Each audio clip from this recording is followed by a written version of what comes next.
Indicators. Some acids and bases are dangerous. They can even kill a person. So it is not safe to test acids and base by taste or touch. कुछ जो acids होते हैं और basis जो होते हैं वो dangerous होते हैं, खतरे भरे होते हैं। इन इवन वो इतने डेंजरस होते हैं कि किसी पर्सन को किल भी कर सकते हैं, मर भी सकता है इंसान उससे। तो हम इन एसिड और बेस को टेस्ट करके या टच करके नहीं फाइंड आउट कर सकते हैं। जैसे अगर टेस्ट करें, टेस्ट से जैसे हमें पता चलता है, अगर सोर टेस्ट है it means it is acid, and अगर उसका बिटर टेस्ट है it means it is base. या फिर उसको टच करके अगर मान लो वो सोपी है या स्लिपरी है तो हम उसको बेस कहेंगे। तो ये जो चीज़ें हैं हम ऐसा हर सब्सटेंस के साथ नहीं कर सकते हैं इस तरह से टेस्ट उसको। To test whether a substance is acidic और basic, special substances are use. कोई भी सब्सटेंस जो है वो एसिड है या बेस है, ये पता करने के लिए कुछ स्पेशल चीज़ों का इस्तेमाल किया जाता है। These substances are called as known as indicators. और ऐसे जो सब्सटेंसेस है वो क्या कहलाते हैं? इंडिकेटर्स कहलाते हैं। ये इंडिकेट करते हैं कि हम जो सब्सटेंस का टेस्ट कर रहे हैं वो एसिड है या बेस है। These indicators change their color when added to a solution containing an acid or basic substance. ये जो इंडिकेटर्स होते हैं अगर हम इनको एसिड के साथ ऐड करेंगे, एसिडिक सॉल्यूशन में डालेंगे तो इनका कलर कुछ और होता है। अगर हम उसको बेसिक सॉल्यूशन में डालेंगे तो उसका कलर कुछ और होता है। Litmus paper, turmeric, China rose petal etcetera are some of the naturally occurring indicators. Litmus paper, turmeric, China rose petal, गुड़हल का ये जो फ्लावर होता है ऐसा, टर्मरिक हमारे जो हल्दी हम यूज़ करते हैं, ये जो होते हैं ये कुछ नेचुरल इंडिकेटर है। रेड कैबेज, इस तरह की जो रेड कलर की जो गोभी आती है, तो ये जो होते हैं ये नेचुरल इंडिकेटर है। हम इनको यूज़ करके पता कर सकते हैं कि कोई भी जो सब्सटेंस है वो एसिड है या बेस है। सबसे पहला जो हमें इंडिकेटर दे रखा है वो है litmus. Litmus is a natural die which is extracted from lichens. Lichens एक तरह का ऑर्गेनिज्म होता है, ये सिम्बायोटिक रिलेशनशिप में रहते हैं, दो ऑर्गेनिज्म आपस में एक साथ रहते हैं, तो उससे हमें ये डाई मिलती है। It is most commonly use indicator, और सबसे ज़्यादा यूज इंडिकेटर के फॉर्म में जो किया जाता है वो लिटमस ही यूज़ किया जाता है। जैसे हमने अभी पढ़ा भी था कि वो एसिड के अंदर लिटमस में क्या चेंज आते हैं और बेस के अंदर क्या चेंज आते हैं। तो blue litmus paper turns red in acids and remains blue in base. अगर हम ब्लू कलर का लिटमस पेपर ले रहे हैं तो वो क्या होगा, वो रेड हो जाएगा एसिड में और ब्लू का ब्लू ही रहेगा बेस में।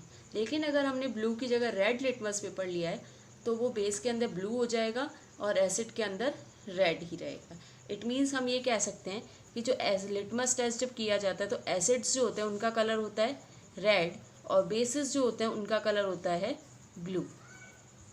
अब चाहे हम रेड यूज़ करें, रेड लिटमस यूज़ करें या ब्लू लिटमस यूज़ करें, उसका कलर जो है एसिड और बेस में यही रहेगा। ब्लू और red litmus paper do not change colour in neutral solution. Neutral solution means ना वो एसिड है ना वो बेस है। अगर ऐसा कोई सॉल्यूशन है तो चाहे हमने ब्लू लिटमस पेपर लिया है चाहे रेड लिटमस पेपर लिया है, इनके कलर पर कोई इफेक्ट नहीं होता है। और यहाँ एक एक्टिविटी गिवन है, इसके अंदर बेस और एसिड का टेस्ट करना है लिटमस पेपर को यूज़ करके। कई सारी चीज़ें हमें यूज़ करने को बोली है, जैसे lemon juice, milk, vinegar etcetera. इनको हम टेस्ट करेंगे कि वो एसिड है या बेस है। किस बेसिस पे चेक होगा, उसके कलर जो चेंजेस होंगे उससे हमें पता चलेगा कि वो एसिड है या बेस है। Next indicator is China rose. China rose flower का नेम है। इसको इंडिकेटर नेचुरल इंडिकेटर है ये। It is pink in colour, इसका जो नेचुरल कलर है वो पिंक होता है। China rose turns magenta, magenta मतलब होता है डार्क पिंक कलर इस तरह का। जब उसको एसिड सॉल्यूशन में डालते हैं तो ये कलर हो जाता है। China rose indicator turns green and basic solution, जब उसको बेसिक सॉल्यूशन में डालते हैं तो ये कलर हो जाता है green colour. China rose indicator does not show any colour change in neutral solution. अगर न्यूट्रल सॉल्यूशन में डाला है तो उसका जो नेचुरल कलर है दैट इज़ पिंक, वो उसी कलर में रहेगा, उसमें कोई चेंजेस नहीं आते हैं। नेक्स्ट इज टर्मरिक या हल्दी, जो हम घर में यूज़ करते हैं उसको भी as a natural indicator use करते हैं, और एसिड और बेसिस के साथ इसका कलर चेंज हो जाता है। इसको आप घर पे ट्राई करके देख सकते हो। टर्मरिक को यूज़ कर सकते हो एज ए इंडिकेटर। टर्मरिक का सॉल्यूशन बनाकर उसको एसिड घर में हमारे जो ऐसे फूड आइटम्स है जिनके अंदर एसिड मिलता है उसके साथ टेस्ट कर सकते हो, या ऐसे फूड आइटम्स और हमारे जो डेली यूज़ के बेकिंग सोडा, वॉशिंग सोडा, ये जो होते हैं इनके साथ एज अ बेस का टेस्ट आप कर सकते हो और फाइंड आउट कर सकते हो कि वो एसिड है या बेस है। Next is synthetic acid base indicator. अभी तक हम जो इंडिकेटर्स पढ़ रहे थे वो नेचुरल इंडिकेटर थे, अब ये है सिंथेटिक इंडिकेटर्स। इनको आर्टिफिशियली प्रिपेयर किया जाता है। Some laboratory made compounds can also be use for identifying acids and bases, these are called synthetic indicators. ये जो सिंथेटिक इंडिकेटर्स होते हैं ये लैब के अंदर प्रिपेयर किए जाते हैं। Two most commonly use synthetic indicator are phenolphthalein and methyl orange. तो ये दो सिंथेटिक इंडिकेटर्स के नाम दिए हुए मिथाइल ऑरेंज और फेनोप्थलीन। इनके जो जो कलर चेंजेस होते हैं वो भी बता रखे हैं कि फेनोप्थलीन का जो ओरिजिनल कलर होता है वो कलरलेस होता है, उसका कोई कलर नहीं है। एसिड के अंदर वो कोई कलर नहीं देता है, जबकि बेस के अंदर वो पिंक कलर देता है।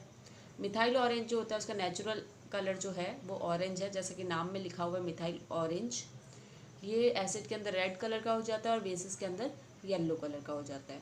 So this is all about indicators. Indicators are of two type, natural indicator and synthetic indicators. इनको यूज़ किया जाता है एसिड या बेस फाइंड आउट करने के लिए। और इनके अंदर जो चेंजेस होते हैं एसिड की प्रेजेंस में या बेसिस की प्रेजेंस में, उसी से ये डिसाइड किया जाता है कि हमारा जो सब्सटेंस है वो कौन से नेचर का है।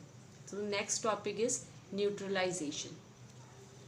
A reaction in which an acid combines with a base to form salt and water is called a neutralization reaction. Neutralization reaction की डेफिनेशन को अंडरलाइन कर लो। न्यूट्रलाइजेशन के जैसे हमें नाम से पता चल रहा है न्यूट्रल मतलब कोई भी जो सब्सटेंस है वो ना एसिड रहेगा ना बेस रहेगा।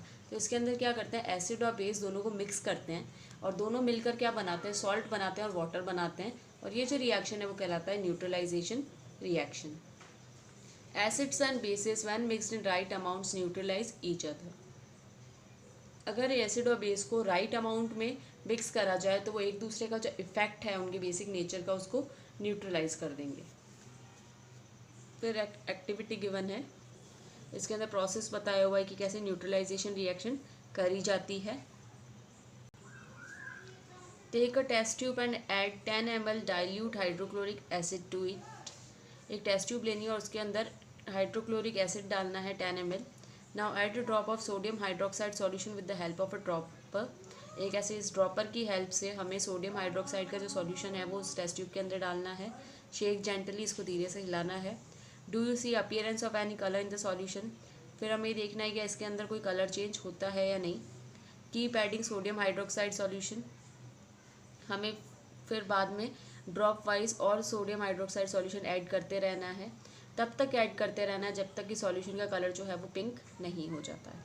Add 1 drop of dilute hydrochloric acid to this solution. फिर से हमें इसके अंदर एक ड्रॉप डाइल्यूट हाइड्रोक्लोरिक एसिड की डालनी है।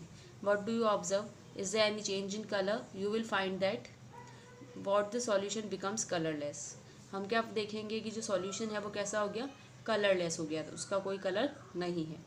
Now if you again add a drop of sodium hydroxide solution to it, you will find that the solution in the test tube becomes pink. उस कलरलेस के अंदर अगर हम फिर से मान लो सोडियम हाइड्रोक्साइड सॉल्यूशन डाल रहे हैं तो उससे क्या होगा, टेस्ट ट्यूब में जो सॉल्यूशन है वो फिर से पिंक कलर का हो जाएगा।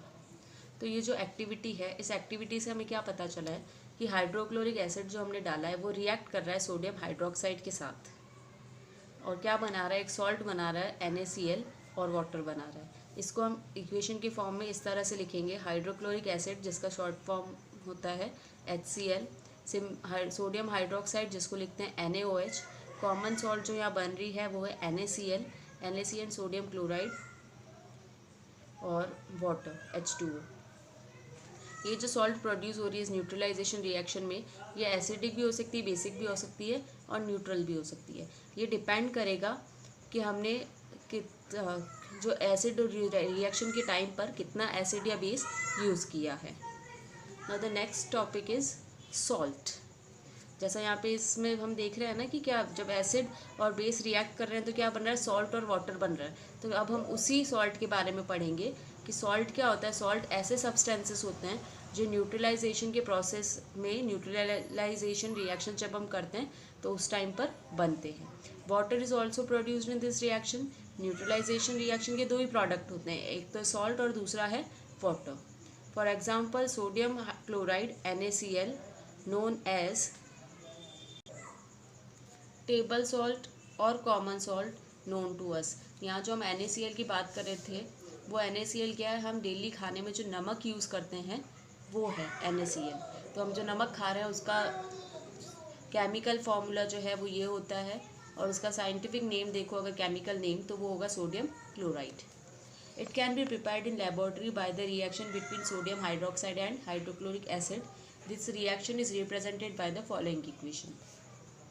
ये जो नमक होता है उसको लैब में भी प्रिपेयर किया जा सकता है। सोडियम हाइड्रोक्साइड और हाइड्रोक्लोरिक एसिड को यूज़ करके बनाया जा सकता है, जहाँ पे एक रिएक्शन दी हुई है इस तरह से उसको बनाया जा सकता है। In such a reaction hydrogen H is in the acid is displaced by the metal Na from the base to form a salt. इस रिएक्शन के अंदर आप देखोगे तो क्या हो रहा है, यह हाइड्रोजन H जो है इस हाइड्रोजन को क्या कर रहा है, ये Na जो है इसकी जगह से हटा रहा है और Cl के साथ खुद जोड़ रहा है।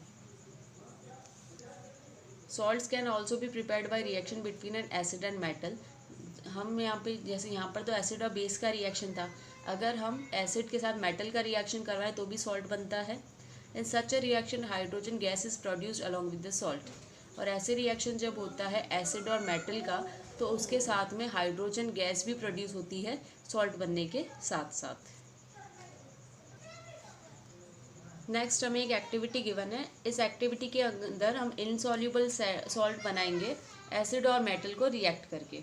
इसके अंदर हम जो चीज़ें हमें रिक्वायर्ड होगी वो कि test tube, match box, zinc powder, hydrochloric acid and hand gloves. इसके अंदर क्या करेंगे, ग्लव्स पहन लेंगे और एसिड को टेस्ट ट्यूब में डालेंगे और उसके अंदर जिंक पाउडर को ऐड कर देंगे।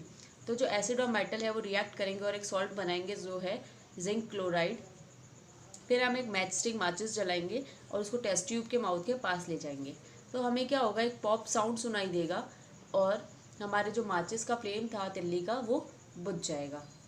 ये जो पॉप साउंड था ये कंफर्म करता है कि वहाँ पे हाइड्रोजन गैस रिलीज़ हो रही है और आग जो है, जो माचिस की जो आग थी वो बुझ जाएगी, क्योंकि हाइड्रोजन गैस कंबशन को सपोर्ट नहीं करती है। हाइड्रोजन जो है वो कंबशन को सपोर्ट नहीं करती है।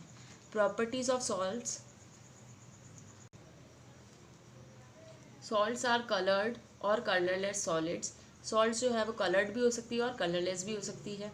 Most salts have high melting and boiling point. इनका मेल्टिंग और बॉइलिंग पॉइंट जो होता है वो ज़्यादा होता है। मेल्टिंग पॉइंट ऐसा टेम्परेचर जिसपे वो सॉलिड से लिक्विड स्टेट में बदलना स्टार्ट हो जाए, और बॉइलिंग पॉइंट वो टेम्परेचर होता है जिस पर जो हमारा सब्सटेंस है वो लिक्विड से गैशियस फॉर्म में चेंज होना स्टार्ट हो जाता है। Most salts are soluble in water. ज़्यादा तक सॉल्ट जो होती है वो पानी के अंदर घुल जाती है। Although solid salts are electrically neutral and do not conduct electricity. ये इलेक्ट्रिसिटी को कंडक्ट नहीं करती है क्योंकि ये न्यूट्रल होती है। Their solution can conduct electricity. लेकिन जब हम इन सॉल्ट को पानी के साथ मिक्स कर देते हैं तो उसका जो सॉल्यूशन बनता है वो इलेक्ट्रिसिटी को कंडक्ट कर सकता है। Next is uses of salt. हमें एक टेबल दी हुई है, इसको भी आपको लर्न करना है, इट्स इम्पॉर्टेंट। सोडियम क्लोराइड, इसको कॉमनली बोला जाता है, कॉमन सॉल्ट बोला जाता है इसको। फॉर्मूला है इसका NaCl। इसका यूज़ जो है ये फूड के अंदर यूज़ होता है, प्रिजर्वेटिव की तरह यूज़ होता है पिकल्स, मीट और फिश में। प्रिजर्वेटिव मतलब उसके अंदर वो ख़राब नहीं वो, इसलिए उनको ये जो अचार, मीट और मछली जो होती है इसके अंदर इनको क्या किया जाता है, इनके ऊपर नमक लगाया जाता है ताकि वो ख़राब नहीं हो। कई सारे केमिकल बनाने में यूज़ होता है जैसे कि washing soda, baking soda and caustic soda.